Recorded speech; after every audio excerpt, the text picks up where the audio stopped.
Winston City Council, May 18, 2026.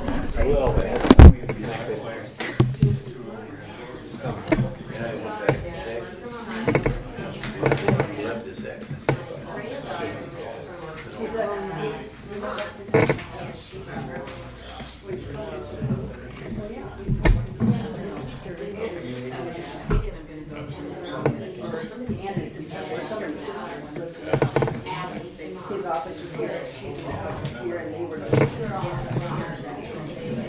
Yeah.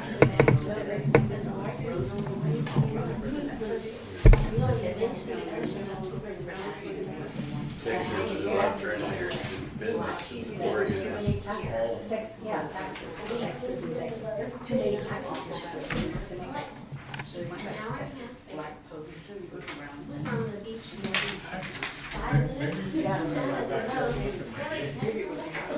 Something changed, something changed, yeah, but, she had not been on. yeah.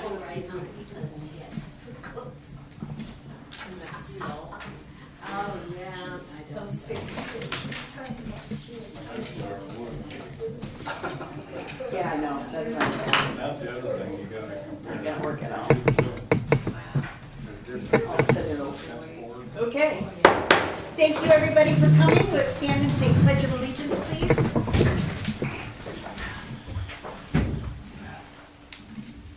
I pledge allegiance to the flag of the United States of America and to the republic for which it stands, one nation, under God, indivisible, with liberty and justice for all. Thank you very much for coming. Roll call. Counselor Wiggins? Here. Counselor Hobson? Here. Counselor White? Here. Counselor Cunningham? Here. Mayor Knudsen, we're all here. Thomas, are there any adjustments to the agenda? Yes, Mayor, thank you. There are two adjustments to the agenda. Under the announcements, Community Park Pavilion dedication, May 23rd at 2 p.m. Oh, That'll be instead part of the 25th? Oh, no. Nope, it's not on there. Oh. 25th is Memorial Day, Students' so it'll be that Saturday before. And then we have two actionable items under new business. There's two ordinances. I will be reading by title only. Okay. So Stutzman's is May 23rd at 2 or Hmm? 2:30? 2? 2 o'clock. 2 o'clock. Perfect, thank you. Sorry. Okay. Approval of the council minutes. There's a correction.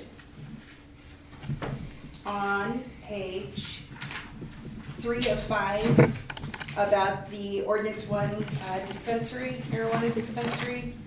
Winston's figure is approximately 4,000, placing the city above, and it should be below the threshold requiring concern.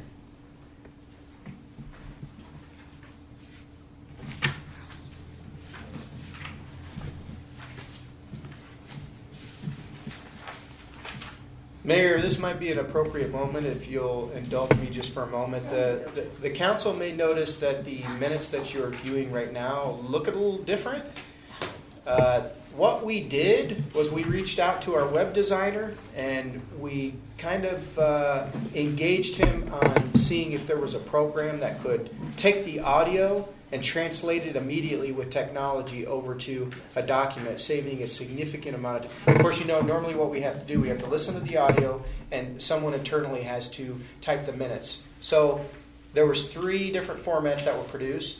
This is an Apple format, by far and away was the best, the most detailed, and it's done within really an instant. So I love them. it's Very nice. it's Very, some very nice. it's something that we're going to be doing in terms of recording all of our boards, commissions, committee meetings, anything at that, and he's willing to use this program with the plug-in to save staff a lot of time. Yeah. So we are happy to take any feedback on the format. We're really excited to save time on that and produce you a good, effective set of minutes. All right, is there any other corrections or? I move that we, Thank you. I move that we accept the minutes as corrected. Second? I'll second.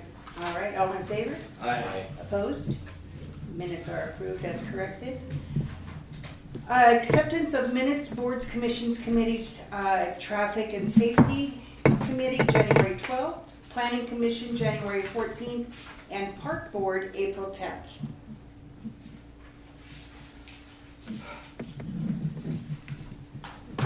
Nick, Nick, he's in traffic and public safety. these are acceptance of the minutes. Oh, sorry about that. I make a motion that we accept the minutes. Okay, second? I'll Second. All right, all in favor? Aye. Opposed? Okay, passes. Our favorite time of the night, comments from the audience. Anyone wishing to discuss items not covered on this agenda is welcome to address the city council as a whole. Please state your name and address for the record. Each speaker will be given a maximum of 3 minutes. Speakers may not defame, intimidate, or use profanity or personal affronts. The council reserves the right to delay action until they have full information on the issue. Would anybody like to come up? That podium is yours. All right, seeing nobody. Right on. Reports, boards, commissions, committees, and schools. Miss Terry, you're first.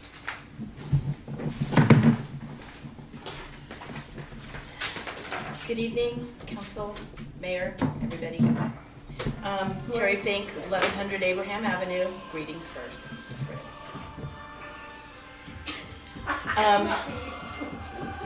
I looked right at you, Dory. I do apologize. Okay, so I wanted to give a report on our last meeting that was in April at the Traffic and Public Safety Committee. The first thing we usually do is review the speed data. One of the statistics had 28,000 cars on Abraham going from Looking Glass to the co-op on one day. So the chief is going to look into Busy. Yeah, it was. I couldn't get out of my driveway. So the chief was going to go ahead and look into the different the inaccuracies of the different reports. We reviewed kind of half of one and then this, and we just stopped. So it's not, yeah. So, Were they doing the speed limit? I don't know. I didn't go on. I saw 28,000 cars and I thought, yeah, no, not happening.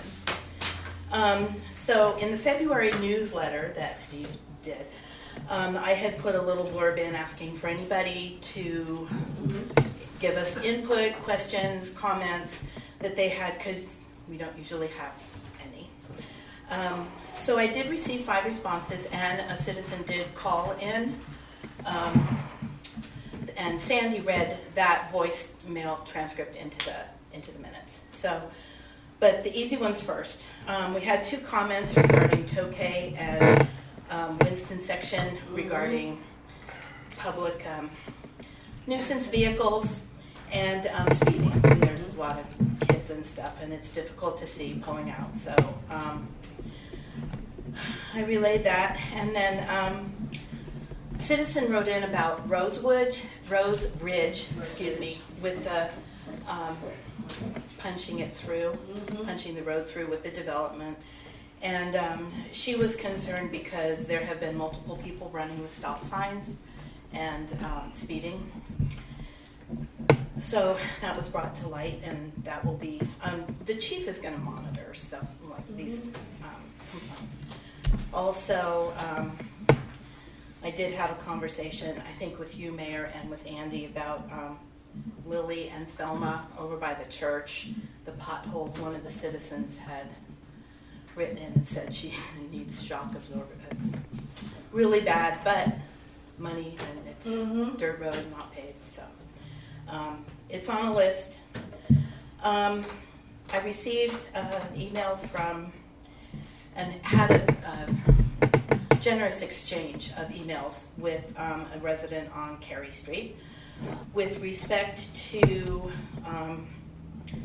the lack of sidewalks and the speeding, and the suggestion of placing a 25-mile-an-hour speed sign on this end, on the 42 end, because there is none. There's one up at the Looking Glass, but there's none on this one that goes up. It has an advisory for the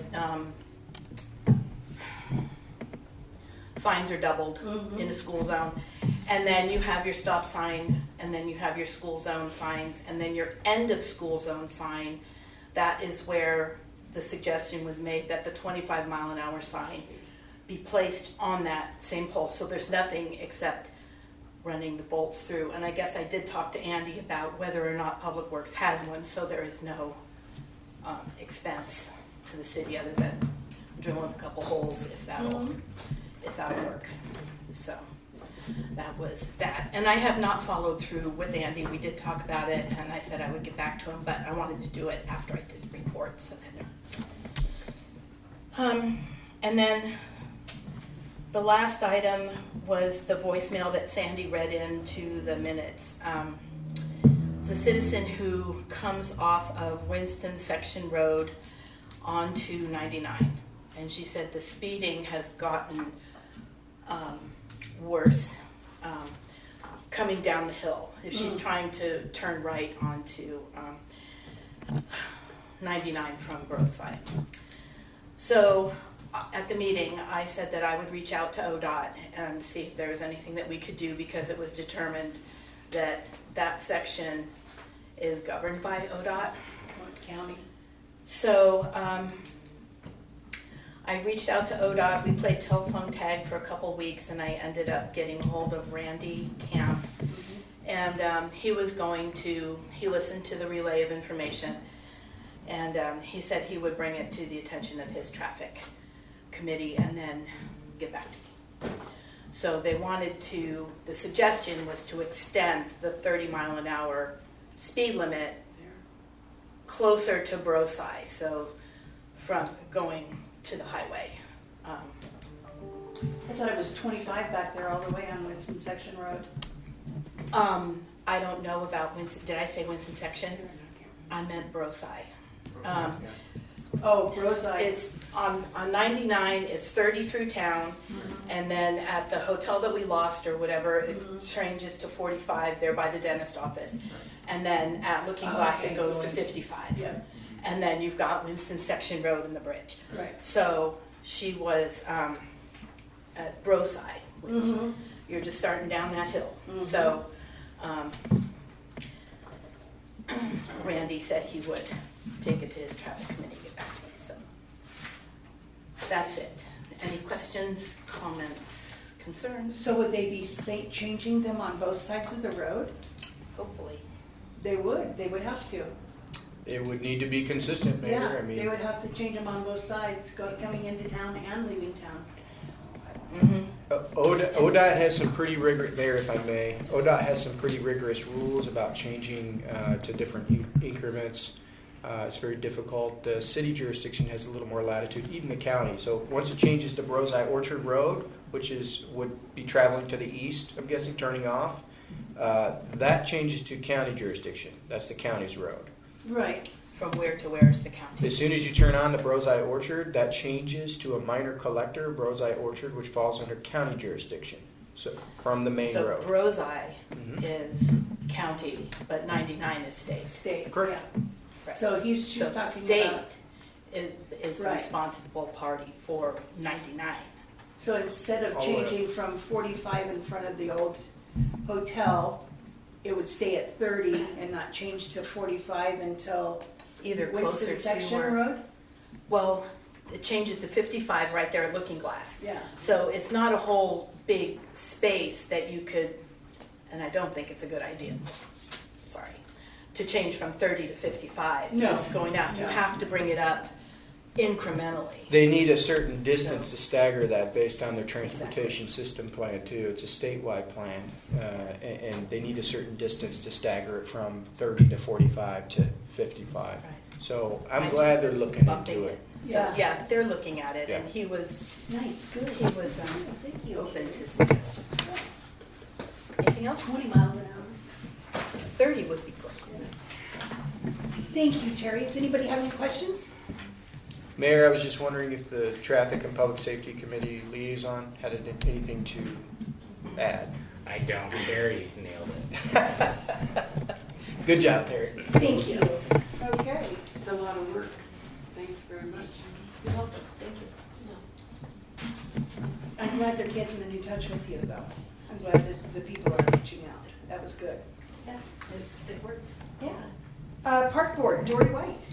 Well, I didn't get any minutes from it, but Oh, they're right here. I'm, really? Oh, yeah, here it is. Anyway, Clay came on board and came with suggestions of the donations when they put a chair in the park, which was great. All the work he did, and he coordinated it with Andy. And everybody, as long as we can get it out, will know what's going on. And Clay, do you want to explain it? I'm on the agenda. He is on the agenda. I can explain it then. Okay, you'll explain it then. Yes. Okay, that was the main thing of how, I'll let you explain it. Okay. He's not Very on the good for agenda getting yet. it done, by the way. Anything else? Excuse me, no. Okay. That was the main thing right there.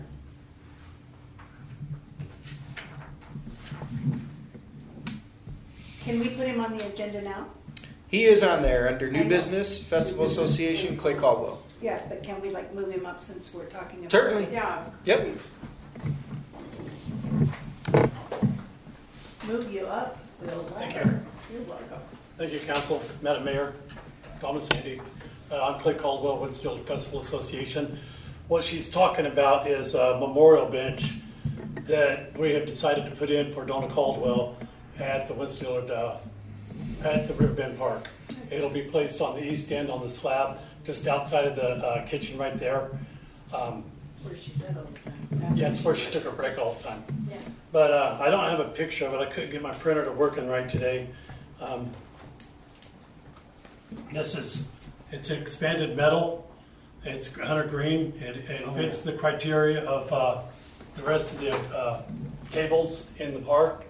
The park board recommended that we have expanded metal, hunter green to fit that, and it's got tabs on the bottom legs where we can drill holes in the cement, secure it down.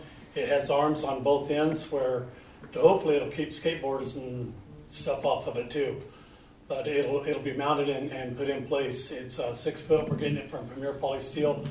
Something that I can add for park board's sake for Dory. We found it in Premier Polysteel online catalog.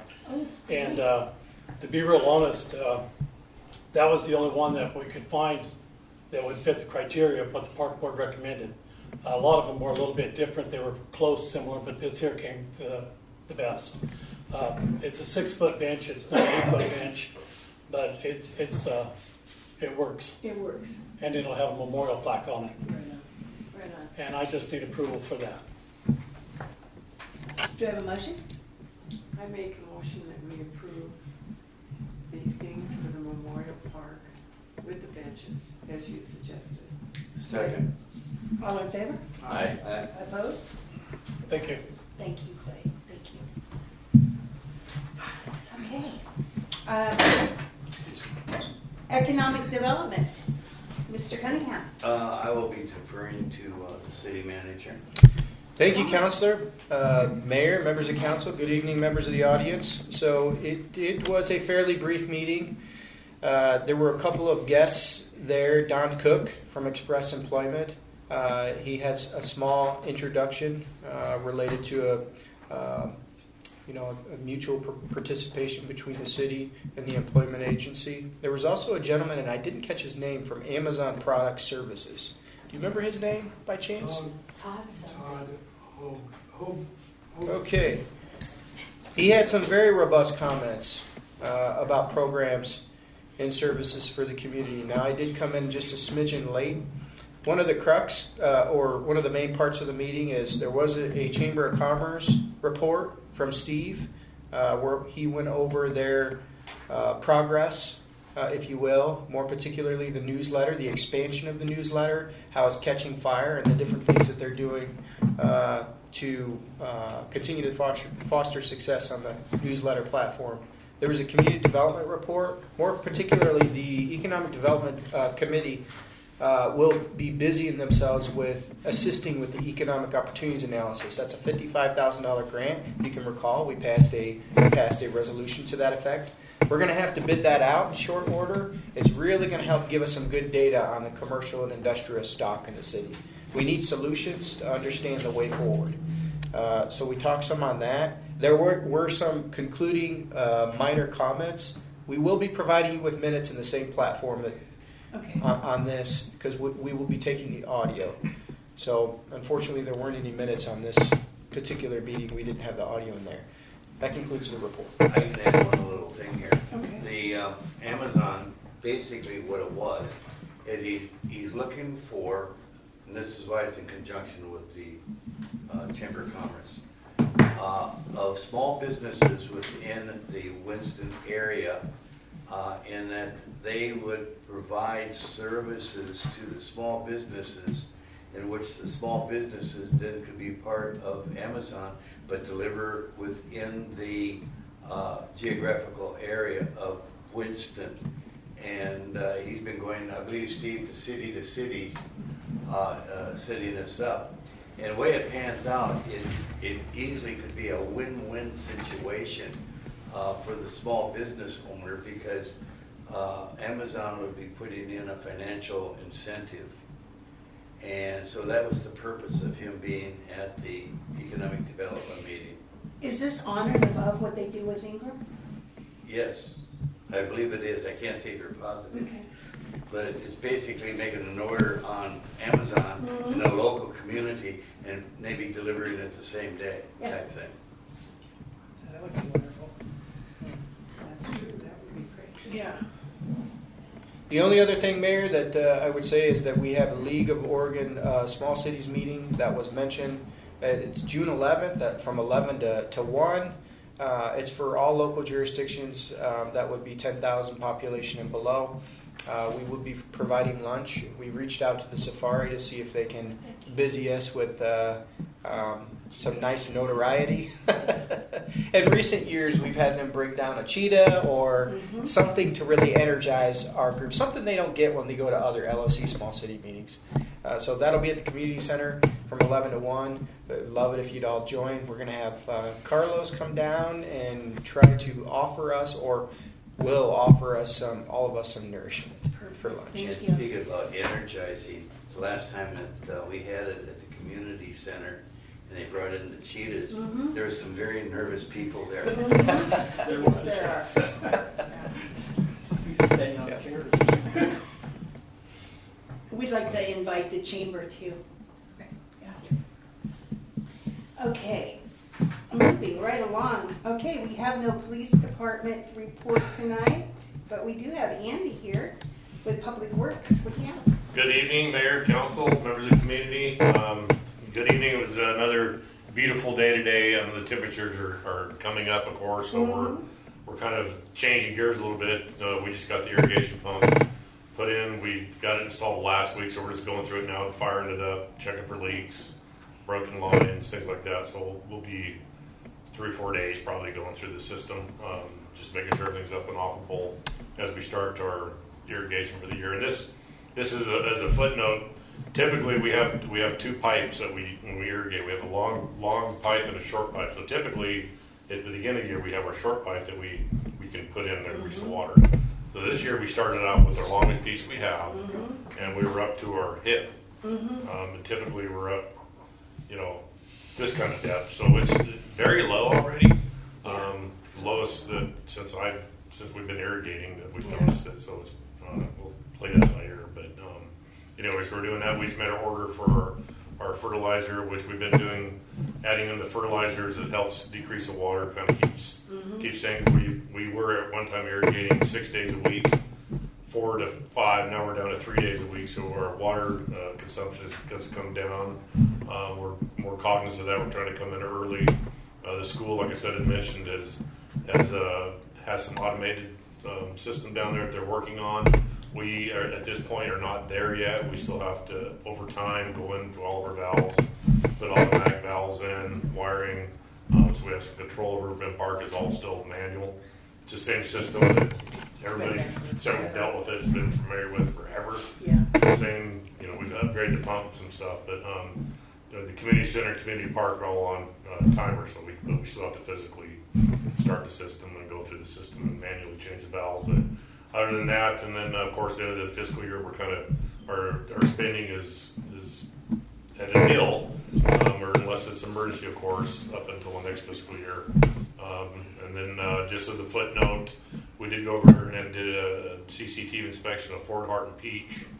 That is priority one on our master plan, and we are going to be looking at doing something with that particular area. We're not exactly sure how much, because it's probably a couple million to do all of it. All of it, yeah. So we know we're not going to be able to do all of it, but we'll try to chunk out the worst sections of it this next fiscal year and at least get maybe 500-600 feet of it in if we can, and some manholes and stuff. So That'll be good, yeah, that's what we're looking at, and maybe do some paving up there. So we'll have to kind of switch up our areas we talked about during our budget and stuff. But anyway, we're just kind of looking at that. I want to give council a heads up on that. They'll be very happy. Yeah, They'll be that's very happy an about area that definitely needs Yeah. some help over there. So Right on. that's all I have. Andy, thank you. Administrator Thomas. Thank you, Mayor, members of council. Just a couple really quick things for you. So we will be doing all of our data migration for our .gov platform at the end of May. That would be May 30th and 31st. It's a Saturday and Sunday. They have to do it during the weekend, not to disturb our day-to-day operations. So that's going to be a lot of data migration. All of our stuff has to go over to, because we're transitioning to a .gov from a .org. You'll notice all of your emails are .org.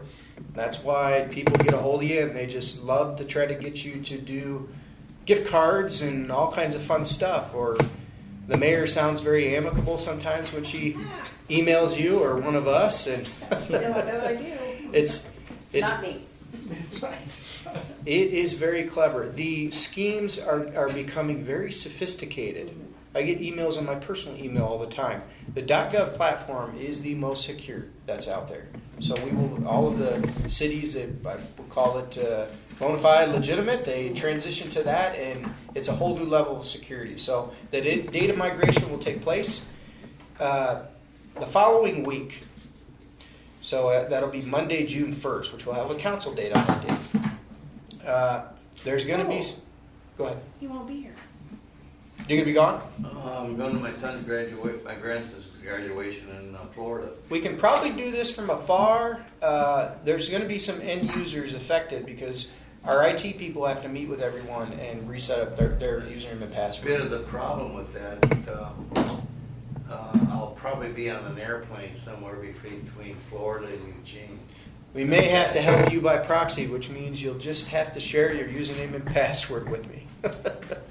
If you're okay with that, and then we can change it later if you need to. But IT will be swiping all the way through all of our 35 employees and you folks and our planning commission. Anybody that has Ann has it. She has the passwords and the ID. Okay, we'll be setting up a new one.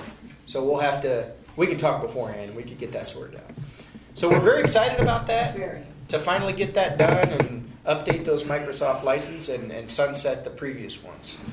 The other thing, too, is you'll notice our solidified and improved corner of the city that has been brought to its conclusion. That was a long haul. And I just applaud the council and all of our staff that were a part of that. It was really a gut check. But this is the nice part of the process. We get to go from being the kind of applying the city code to being the advocates to try to help him do something good with it. Right? So he may approach the URA board. I'm not sure on that. But there's a wide, full scale of commercial operations that are completely open that are under his purview. And he is right in the middle of it, too. Yeah. Of the URA. He is. Great property, wonderful exposure, and now that it's cleaned up, you got a wide array of opportunities. Good. Yeah. A lot better than it did. Opens up the city. Opens it up. Yeah. So those are the two things I had for you. Other than the fact that we did have a conversations with the Winston Shopping Center owner today, also the core property owner. Commercial properties being filled, right? There's a lot of open ones right now. There's a lot of vacant ones in Roseburg and in our community here. So it's been very hard. Bob Stipe, who owns the shopping center, he's had a commercial broker on his payroll for a month now, and he does have wide area exposure. He is crafting a very aggressive approach. He's had a bakery shop approach him. Oh, good. So there may be some vested interest there.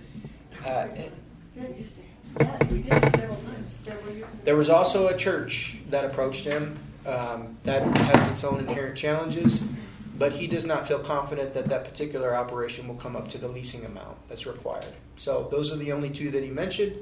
The solar project will be done probably within the next couple of months. Okay. With the core property, I mean, Century 21, they're trying as hard as they can. They are doing their own aggressive marketing approach through their website and through signage and different things of that nature. They've only had 2 people look at it. The loggers unit is turnkey ready. I mean, he took some of the equipment out of there, but it's mostly fairly ready for a restaurant. But you got For a restaurant, it doesn't have to be a pizza place. no. It could be an. It's got a vent hood. It's got a commercial kitchen. It's got Have a. they checked with the Thai company down here by the post office? He's talking about moving. I don't know that they have, but they were looking for a new venue. Yes, Is that that's- okay? We'll have to try to make Bigger that connection. venue. That That would work.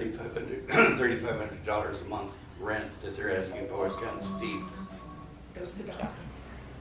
Yeah, that's we were hoping some of these folks would stagger their rent just to get someone in and just find your ground, get your footing, and so we are trying. We are maintaining communication and a dialogue at the very least. So that's all I have. Thank you, Tom. I got one thing, if I may, it's Go ahead. fairly important. The state is coming down on the cities who have not completed their audits. When they have 3 years of non-audits, the city will lose its charter. On the top of the list right now is Drain, Cottage Grove, and thankfully not Winston. I wanted to thank you for making sure that our audits are done and on time. The state is taking a very serious draconian approach to people that are not turning in their audits to the state. It's required every year, correct? It is by statute. Yeah. Yep. Yes. And when they reach the 3-year mark, they will be losing their charter. And there's several cities in Oregon that has it too close to us, Cottage Grove and Drain, that are in kimchi trouble. Having a problem. We can certainly appreciate that approach. You want a third-party independent outfit auditing your books, and we do every year. We are just almost finished with this year's, so we're kind of at the finish line on that. But we're up to date because we want them to sign off. If there's anything there, even a nominal thing, we want to know so We want to know, yeah. we can address it. But there hasn't been. It's definitely a stimulating meeting. I want to express my gratitude for Ann. Her and I have become quite the dynamic duo, and I really rely on her on the numbers. She's So good. Batman and Robin. Yes. she's Batman. Okay, old business, we have none. New business, we're gonna jump right over to ordinance number 26-723, Oregon Bill, Oregon HB 4121 compliance. Thomas, would you read, please? Thank you, Mayor. Ordinance number 26-723, an ordinance of the City of Winston, Oregon City Council, placing a permanent moratorium on the issuance of a new and additional marijuana business license in compliance with Oregon House Bill 4121. And I'll go into my staff report Yes. if that's okay. Yeah. Thank you, Mayor, members of council. Good evening, members of the audience. So this particular ordinance is very straightforward. This is the first reading for your pleasure, and there is a House bill that got put in place 2 years ago, and the whole idea behind House Bill 4121 is to cut down on market saturation of dispensaries, which is something that may very well, this is relatively nuanced for our city. You approved it not a year ago, but it's something that could very well affect our city in the future. Be that as it may, we want to keep what the statute says. And this became law. And what the statute says is there's about 273 liquor stores in the wider Oregon area, believe it or not. 273 and in the geographic. There's more than 800 dispensaries, Yep. which is significantly higher, right? So Roseburg has 11 alone, right? So from a city's interest standpoint, you can affect your 3% revenue stream if market saturation is taking place. Your revenues could go down because there's that stabilization process that happens. However, what this bill says is OLCC, which is the Liquor Commission, which governs the license over dispensaries, is not going to offer any new ones for any population areas to where you have 750 persons, 21 or below, that have a license in that populous area. 7,500. What did I say? 7,500. That sounds better. Okay. Yeah. 7,500 is the key number. And there's a whole statistical model that they use to come up with that. But the key number is 7,500. Now, we have maybe 4,100 in this area, and that area protrudes into green, partway into green. So we do not meet that. If we did meet that, we could potentially offer a second license. But right now, since we're very far off from that number, we're confined to just one license. Now, there is a loophole in the bill which places a need and a consensus on this ordinance. If you have an existing license somewhere else, you decide to shut your store down, you can transition it to another city because that doesn't constitute OLCC issuing a new license, right? So we're closing that loophole and understanding the intent of this case law. And so we want to figure out kind of how this process ticks, how it rolls out in a very conforming way, and how it becomes congruent with the city and the 3% tax. So for the time being, we strongly recommend that you forward ordinance number 26723 to a second reading. And I want to point out, we also said when we were going to do this, that there would only be one. It's not going to be a Roseburg, it's not going to be every other corner, or one end of town to the other. This is what it is, it's bringing in the 3%, it's illegal, save the travel time, stay here. We don't want to. No, we don't. So, do I need a motion to? Oh, we need the comments from the audience. Yep. Oh, yes, I do. Comments from the audience, please. None? Okay. Council action. I make a motion that we go to second reading of ordinance number 26-723. And a second? Second. All in favor? Aye. All opposed? And the motion passes. It will go for a second reading at the next council meeting, correct? Mm-hmm. Okay. Indeed. Okay, ordinance number 26-724, park board amendments. Read and give your presentation, please, Thomas. Thank you, Mayor, members of council. Ordinance number 26-724, an ordinance of the City of Winston, Oregon City Council, amending the Winston Municipal Code, Chapter 93, regarding the regulatory and recommending body of the park board and introducing the creation of a park volunteer program. And just to give a brief staff report, of course, we've had meetings on this. We talked about it. We had a very intricate workshop on where we talked about all elements around the park board. The idea, and I think we're all together on this. We're galvanized on our goal with wanting to improve the parks and push those forward. Not just new things, but old and deficient things. But we want to assist the park board and we want to assist the park improvement process. So we researched this thoroughly. And a consensus during the workshop indicated that we move forward with just making some substantial but also substantive changes to the park board platform. Now, the ordinance you see in front of you, it's going to be riddled in red, Yeah. right? That's what you see because we have to take that area where the park board is explained in our Winston Municipal Code, and we have to make those adjustments. Typically, they come in strikeout form of the old language and red bolded for the new language. So what we've done is, number one, the old park board is made up of 6 voluntary community members. One can be outside the city, the rest in, or so the language says. We have changed it, dialed it down to 4 members that can be in any jurisdictional body, 2 ex officio staff members. What that means, ex officio, it means they're immediately on and they don't have voting power, but the recommendation holds the weight of a vote, right? And then you have a consistent 1 council liaison. That perpetuates.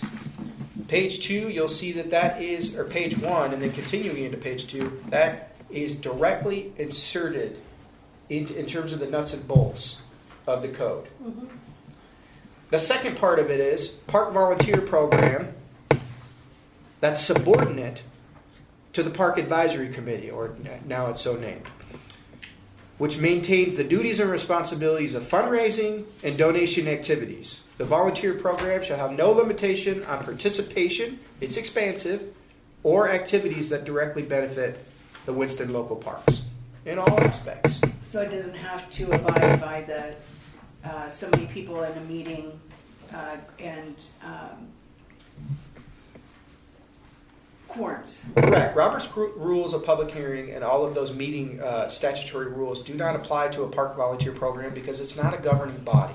It's basically a group of people that are passionate about improving the parks. They have free reign. You have to have it that way because they have to have unabated free access to fundraising without any conflicts.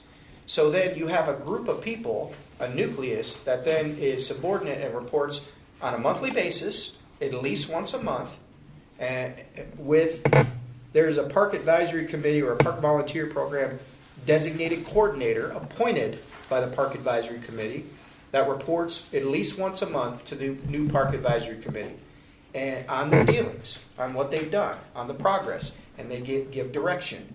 And then the ultimate recommendation that's given to council, this body will continue to make your decisions revolving around the parks.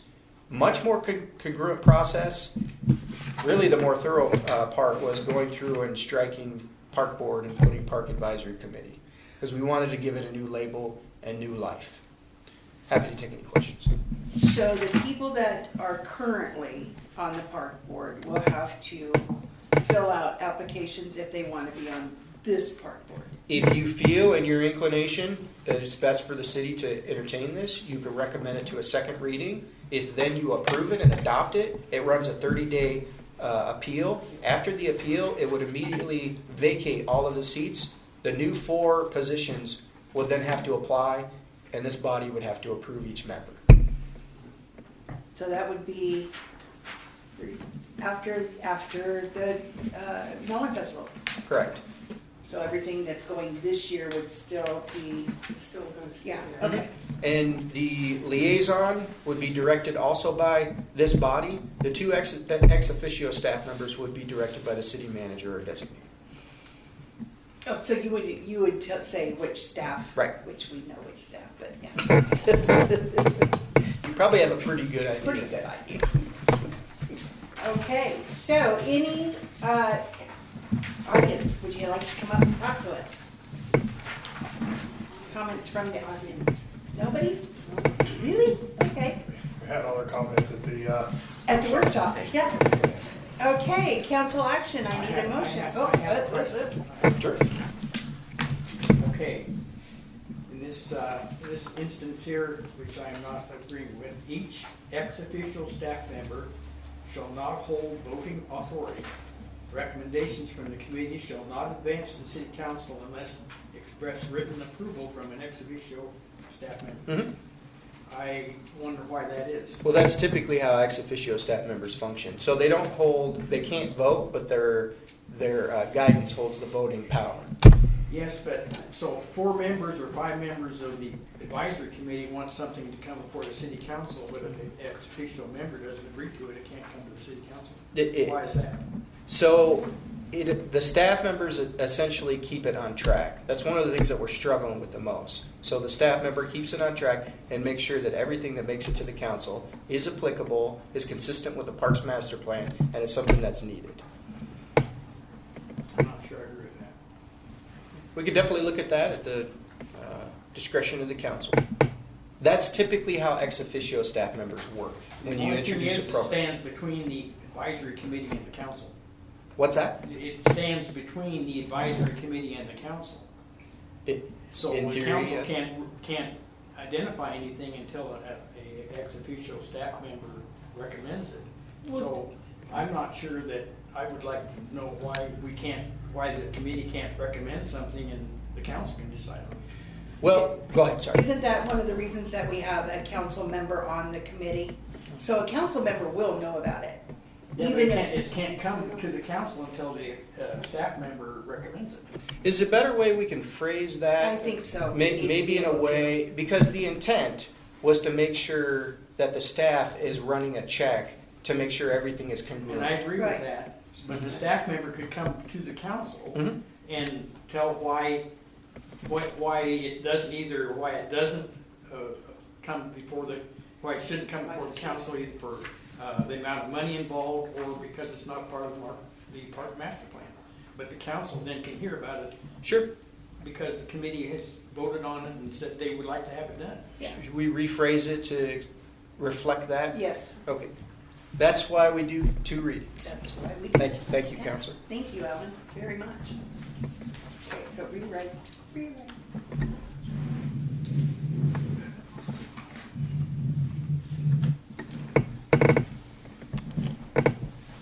Does anybody else have any comments?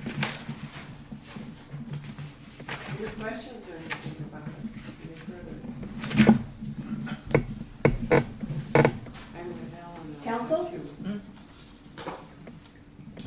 I make a motion that we move forward with Alan's for ordinance 26724. Second.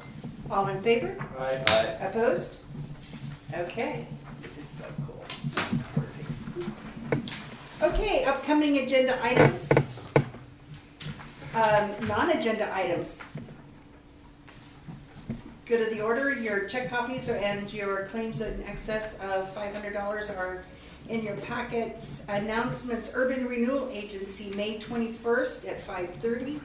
Memorial Day is the 25th of May and all offices will be closed. And City Council will meet again on June 1st at 7 p.m. And please do not forget the Lloyd Stutzman Pavilion dedication at the Winston Community Park on May 23rd at 2 o'clock. Volunteers for flags. Volunteers, yes, thank you, sir. We are putting up flags, and if anybody wants to know why we didn't do it last weekend, because it rained. And the city has ordered indoor-outdoor flags. So when those come in, regardless of rain, we'll put them up on the poles. But we are having flags put up on Monday, Memorial Day. So if anybody would like to volunteer, we'll meet at the Winston Community Center at 7 on Monday morning and put them up, and then we need volunteers to take them down at 5:30. 5:30? 5:30? 5:30, yeah. So anybody wants to volunteer, let us know. We had a whole bunch, it's been great. It's been wonderful. Are there any other announcements? Nope. Executive session, None, Your Honor. 7:47.